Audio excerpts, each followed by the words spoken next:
Nagaan isiniif ta'u daawwattoota keenya kan daawwachaa jirtan sagantaa Yooko Doktor kan torbaniitu amma jalqabe. Torbaniitti al tokko waa'ee fayyaa qopheessinee isiniif dhiyeessina. Egaa keessumaa qabadhee dhiyaadheen jira. Keessumaan koo har'aa Dr. Naahom Giruumiin. Dr. Naahom Giruum hakiima waliigalaa fi barsiisaa Yuunivarsiitii Seent Pool yookaan Seent Pool Millennium Medical College jechuudha. Isaan wajjin turtii godhaa waa'ee ulfa gadameessaa alaa walii wajjin dubbanna. Nu waliin turaan afeerraa kooti daraartuun oduu qindeessiteetti karaa teeknikaa Geediyoon Mikaa'el waliin jira. As istuudiyoo Yooko Doktoriitti waan argamteef guddaan si galateeffadha. Anaa dhufu. Anaan abdiitis waan affeerteef guddaa galatoomne. Egaa mata duree keenyaan jalqabna. Daawwattoonni keenya har'a waa'ee ulfa gadameessarraa alaa walii wajjin ilaalla. Akkasumas daraartuun oduu qindeessitee jirti waa'ee fayyaa keenyaatii fi nu waliin turaan afeerraa kooti. Ammasittuu gaaffii kamiyyuu yoo qabaattan immoo doktoroota keessatti dubbisuu barbaadan 724 irratti bilbiluu dandeessu. Ulfa gadameessaa alaa kan jedhu walii wajjin ilaalla. Ulfi inni nagaa ta'e uumamu gadameessa keessatti kan inni guddatu. Ulfi gadameessaa alaa gaafa jennu maal jechuu keenya? Tole egaa abdii mata duree baay'ee gaarii filattee egaa waan kun ulfa gadameessaan alaa yeroo baay'ee waanuma uummata keenya keessatti akka addunyaattis akka biyya keenyattis waanuma namoota baay'ee irratti mul'atudha. Garuu namoonni baay'een beekumsa waan kanaan ol qabate hin qabani. Waa'ee dhukkuboota gadameessaan ol qabatan baay'ee isaa beekanillee isa kanarratti beekumsi isaan qaban baay'ee xiqqaadha. Walumaa galatti ulfa gadameessaan alaa jechuun akkuma maqaan isaa ibsu uumamaan micireen kan uumamu gadameessa keessattidha. Kanaafiyyuu iddoowwan gadameessaan ala jiranitti illee uumamuu danda'a. Kana jechuun hanqaaquun tokko iddoo itti oomishamtu ovaariidhaa gad lakkifamtee yeroo spermii dhiiraatiin erga wal argatan booda fertilized yoo ta'u, fertilization afaan Oromootiinis fertilization jedhama.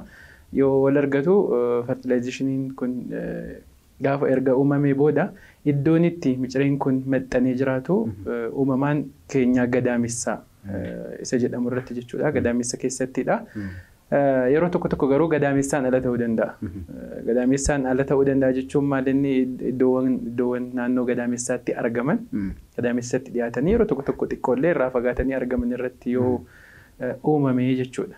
Kanaafiyyuu ulfi kun eessatti uumamuu danda'a yeroo baay'ee gadameessaan ala yoo ta'e waan kun walumaa galatti yoo fudhannee nama 100 keessaa nama tokko irratti mudachuu danda'a. Ulfa 100 keessaa? Ulfa 100 keessaa ulfa 1% akka addunyaatti inni kun jechuudha. Isa kana keessaa tokko kana keessaa parsantii olaanaa gara parsantii 90 kan fudhatu Folopiyaantu ujummoo folopiyaanii kan jedhamu gara parsantii 90ti. Egaa ujummoon folopiyaanii iddoowwan garaagaraa qaba maqaa saayinsiidhaan kan yaamamu. Kanaaf walumaa galatti ujummoo folopiyaanii irratti kan uumamu jennee waamuu dandeenya.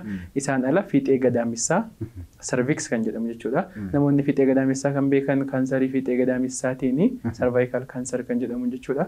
Kanaafiyyuu fiixee gadameessaatti irratti yoo uumame kunis akka ulfa gadameessaan alaatitti waamuu dandeenya. Ovaarii mataasaa iddoo ovaarii irratti uumamuu danda'a. Ovaarii qofa otoo hin taane garaa keenya keessatti illee uumamuu danda'a. Abdominal kan jedhamu jechuudha. Garaa keenya keessatti illee uumamuu danda'a ulfi gadameessaan alaa kuni. Kanaafi kan kana fakkaatu iddoowwan akkana irratti yookiin immoo namoonni tokko tokko sarjarii ta'anii yookiin opereeshiniidhaan da'anii iddoo opereeshinii irratti hojjetame irratti ulfi uumamuu danda'a. Isaan kun kan gadameessaan alaa ulfa gadameessaan alaa jennee kan waamnudha jechuudha. Kanaaf hiikaan isaa walumaa galatti maqaan isaa yoo afaan Oromoon gaafa dubbannu waan of ibsu of ibsa iyye. Kanaafuu ulfi kamiyyuu keenyan gadameessaa irratti hin maxxanne taanaanii ulfa gadameessarraa ala jennee waamuu dandeenya jechuudha. Baay'ee gaarii. Egaa gadameessa keessa dhufee gadameessa keenyan gadameessaa irratti maxxanee achitti guddachuu kan qabu. Akka inni tuubboo ujummoo falopiyaanii keessatti yookaan garaa keessatti yookaan ovaarii irratti yookaan fiixee gadameessaa irratti guddatee rakkoo fiduu akkan godhu maaltu sanaaf nama saaxilame? Tole egaa wantoonni kanaaf nama saaxilanii akka saayinsiitti kan qorataman baay'eesaa jira. Walumaa galatti yoo persentiidhaan gaafa ilaallu dhibbantaa sanitiin gaafa ilaallu ulfa gadameessaan alaaf wantoonni nama saaxiluu danda'a yookiin immoo sababoota kan jedhamanii akka waliigalatti inni jalqaba sababa hin beekamnedha. Inni jalqaba walumaa galatti inni jalqabaa jechuudha. Garuu uummata namoota kaanoliin wal bira qabnee akka namoota kan saaxilan kan jedhaman jiru. Kan kanaaf nama saaxilan risk factors ingiliffaan kan jennu jechuudha. Inni jalqabaa kanaan dura ulfa gadaamessaan alaa irratti uumamee kan beeku yoo ta'e namoota kanarratti. Daa'imasee kan jalqabaa yoo hin taanee fi kanaan dura ulfa gadaamessaan alaa irratti uumamee kan beeku yoo ta'e carraan inni yeroo lammataaf uumamuunsaa baay'ee guddaadha. Kanaaf inni kun nama saaxila jechuudha. Inni lammataa infekshiniiwwan gadaamessaa fi naannoo gadaamessaatti uumaman. Kanaaf infekshiniin gadaamessaa fi naannoo gadaamessaatti uumamuu danda'an PID kan jedhamu jiru afaan Ingiliffaatiin jechuudha. Inni kun maalidha? Ujummoo fooloppiyaanii irratti naannoo ovaarii naannoo gadaamessaatti infekshiniiwwan kun yoo uumamanii infekshiniiwwan kun yeroo baay'ee walqunnamtii saalatiin kan daddarbanidha. Baakteeriyaawwan akka gonooriyaa, kilaamiidiyaa jedhamaniin kan dhufan jechuudha. Kanaafiyyuu isaan kun maal godhu? Fooloppiyaan tiyuub kan jennu ujummoon fooloppiyaanii keessi isaa akka madaa godhatu godhu isa booda gaafa fayyuu madaa godhatee gaafa fayyuu achi keessatti akka hanqaaquun seeraan hin deemne achumatti keessa hin deemne achumatti akka haftu waan godhuuf carraan inni ulfa gadaamessaan alaatiif nama saaxilu baay'ee guddaadha infekshinii yoo qabaatan jechuudha. Kan biraa opereeshinii yoo ta'an kana dura opereeshiniiwwan gosa garaagaraa yoo qabaatan especially opereeshiniin kan baqaqsanii yaalu kan ujummoo fooloppiyaanii irratti kana dura yoo qabaatan ammas madaan sun fayyee scar kan jedhamu isa booda hanganaaf nama saaxiluuf inni kunis nama saaxila jechuudha. Kan biraa dhibeewwan walqunnamtii saalaatiin hin daddabarrellee kan biroo hin jiru fakkeenyaaf TB tuberculosis kan jennu jechuudha. Dhukkubni TB kanaaf nama saaxiluu danda'a. Kan biraa immoo gara kanneen amma waamee carraan nama saaxiluu isaanii baay'ee guddaadha. Opereeshinii ta'uun yookiin immoo infekshinii naannoo sanii qabaachuun isaan kana dura ulfa gadaamessaan alaa qabaachuun carraan nama saaxiluu isaanii baay'ee guddaadha. Carraan saaxiluu isaanii walakkeessoo kan ta'e immoo ni jiru. Fakkeenyaaf tamboo xuuxuu. Haati tokko otoo ulfa hin ta'in yookiin immoo ulfa taatees tamboo xuuxxee yoo ta'e carraan isee saaxiluu isaa ulfa gadaamessaan alaaf saaxiluu ni qabdi jechuudha. Haguma baay'ee xuuxxee carraan ulfa gadaamessaan alaa qabamuu isees baay'ee guddaadha jechuudha. Akkasuma ol ka'aa deema. Kan biraa immoo ni jiru ulfa gadaamessaan alaaf kan nama saaxilan qorichoota fertilitiidhaan yookiin immoo daa'ima da'uuf jecha qorichoota garaagaraa kan fayyadaman jiru. Biyya keenya keessatti illee qorichoonni kun baay'een argamanii biyya alaatti qorichoonni akka dafanii da'aniif akka ulfa godhataniif kan fudhataman jiru. Qoricha fudhachuu qofa otoo hin taane waan garaagaraa kan kennamuuf jiru. Kan ogeessi fayyaa gadaamessa isaanii yookiin ujummoo fooloppiyaanii isaanii keessa kaa'uuf waan kana jiru. Isaan kun nama saaxilu jechuudha. Namoonni waan akkanaa qabaachuun especially qorichoonni kana fudhachuun nama saaxiluu danda'a kana kanaafi. Waan biraas akka riskiitti kan waamuu dandeenyu waan sasalphaan ni jiru.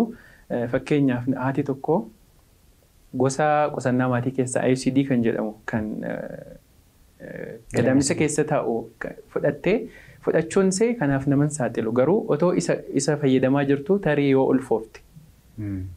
Namni tokko ICD kan jedhamu kana luuppii fayyadamee carraan ulfaa'uu isaa baay'ee xiqqaadha. Garuu ulfi uumamnaan ulfi otoo isa lafa dhaqee taa'uu hin qabu waan ta'eef carraan saaxilamuu isaa baay'ee xiqqaadha. Amma kun namoonni baay'een isa fayyadamuun ulfa kanaaf nama saaxila jedhanii yaadu ulfa gadaamessaan alaaf nama saaxila jedhanii waamu isa miti kan nama saaxilu. ICD fudhachuu otoo hin taane kan nama saaxilu otoo ICD irra jiranuu tarii yoo ulfaa'an. Addunyaarra qorichi perfektii ta'e hin jiru. Kanaafiyyuu ICD namoonni fayyadaman namoota xiqqoodha kan otoo isarra jiranuu ulfaa'uu danda'a. Tarii yoo irratti uumame inni suni kanaaf nama saaxiluu danda'u jechuudha. Kan biraas waan xiqqoo baay'ee hin jiru garuu isaan kun qo'annaa irratti malee piraaktikaalii biyya keenya keessas waan hin jirre waan ta'eef ammaaf seenuma kana wayaanne wayya. Egaa ulfi gadameessaa alaa gaafa uumamu rakkoo xixinnoo irraa kaasee haga lubbuu dabarsuutti gahuu danda'a. Kanaaf uummanni mallattoon isaa maal akka ta'e beekuu qaba. Mee ulfi gadameessaan alaa mallattoolee akkam akkamiidha kan inni argisiisu? Tole egaa ulfi gadameessaan alaa akka ogeessi fayyaa akka ogeessa fayyaatti yookiin namoonni ogeessi fayyaa kamiyyuu ulfa gadaamessaan alaa especially namoonni gara dipaartimentii ani hojjedhu kana walitti dhiyaatanii iddoo guddaa qabuuf waan kanaaf maaliif iyyuu waan dafee mallattoo agarsiisu waan hin taaneef. Walumaa galatti ulfi gadaamessaan alaa haga persentii 50 namoonni 50 ta'an mallattoo tokkollee qabaachuu dhiisuu danda'u. Homaa mallattoo tokkollee qabaachuu dhiisuu danda'u namoonni haga 50 kan ta'an walakkaansaa yeroo jalqabaa especially mallattoo tokkollee qabaachuu dhiisuu danda'u. Garuu mallattoo yoo qabaatan mallattoonsaa isa salphaarraa gara guddaatti deemuu dandeenya. Inni jalqabaa akkuma nama kaanii ulfa waan ta'aniif mallattoo dubartii ulfaa qabaachuu danda'u. Mallattoo dubartii ulfaa jechuun maalidhaa? Marsaan laguu isaanii nafaa laguun isaanii dhufu isa booda nyaataa wal qabatee nyaata jibbisiisuu dadhabsiisuu harmi isaanii akka dhukkubbii wayiitti dhaga'amuu akka waan nyaachuu wayii mallattoo akkanaa qabaachuu danda'u. Kuni mallattoo ulfaa wal qabatee waan ta'eef ulfa gadaamessaan alaas ulfa waan ta'eef mallattoo akkanaa qabaachuu danda'u. Inni kun kan ulfaan wal qabateedha. Ulfa sanii wal qabate. Inni kan biraa haguma guddataa deemuun garaan isaanii dhukkubuu danda'a. Garaan isaanii gajjallaa especially gara tokkoon yeroo baay'ee kan dhukkubu yookaan gara bitaa yookiin gara mirgaatiin kan dhukkubu yeroo baay'ee handhuura isaaniitii gadi kan dhukkubu. Dhukkubbiin kun egaa akkuma namoota garaagaraatti amaloota garaagaraa qaba. Akka gubuu wayii kan qaban jiru, akka ciniinii wayii kan dhukkubbii akkasii kan qabaatan ni jiru. Kanaafiyyuu mallattoo garaagaraa qabaatus ulfaa dhukkubbii gara gajjallaa garaa isaanii isaan dhukkubuudha jechuudha. Handhuura isaaniitii gadi kan isaan dhukkubu.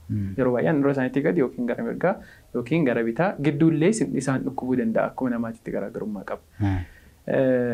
Kan biraa egaa erga kana qabaatanii booda amaloota garaagaraa qaba ulfi gadaamessaan alaa kun yeroo tokko maal ta'a ofirratti hin beekin iddoo jiruu sanii dhiiguu danda'a. Yeroo dhiiguu kanaaf gadaamessa isaanii keessaa qaama hormaata dhalaa isaanii keessaa dhiigni ba'uu danda'a. Kanaafiyyuu mallattoowwan lama akka addunyaa irratti namoonni ulfa gadaamessaan alaa yoo qabaatan akka addunyaa irratti hakimoonni baay'een irratti walii galanii the most common kan ta'ani dhukkubbii handhuuraa gadi, dhukkubbii garaa fi kan biraa ammoo dhiiga ba'uu jechuudha. Dhiiga qaama hormaata dhalaa isaanii keessaa ba'uu yoo qabaatan dafanii gara mana yaalaa deemuu qabu jechuudha. Mallattoo kan biraallee jiraachuu danda'u. Fakkeenyaaf gaafa dho'ee iddoo jiru sanitti gaafa dho'e ulfi gadaamessaan alaa kun iddoo jiru sanitti gaafa dho'u amaloota garaagaraa qabaachuu mallattoo garaagaraa qabaachuu danda'u. Dhukkubbii baay'ee guddaa ta'e qabaachuu danda'u. Yoo dhiigni kun gara garaa isaanii deemee gara harka isaanii bitaan mirgaatti dhukkubbii waan itti dhaga'amuu danda'a. Garaa isaanii keessa baay'ee dhukkubuu danda'a. Dadhabuu danda'u. Isaa wal qabatee hir'ina dhiigaa yoo qabaatan yookiin immoo dhangala'aan qaama isaanii keessa jiru baay'ee yoo dhiigan yoo gadi bu'e haga of wallaalanii kufuutti illee gahuu danda'u jechuudha. Kanaafiyyuu mallattoo kana jedhame tokko mallattoo isaan wal qabatu qabaachuu baatus mallattoowwan amma waamnee mallattoo amala dubartii ulfaarraa kaasee gaafa dho'e immoo haga kufanii yookiin of wallaaluurraa gahuu danda'a jechuudha. Baay'een galateeffadha. Egaa boqonnaa muraasa booddee walitti deebina daawwattoota keenya daraartuun oduu qindeessitee jirti. Egaa gaaffii yoo qabaattan 7024 irratti bilbiluu dandeessu. Boqonnaa muraasa booddee wal argina.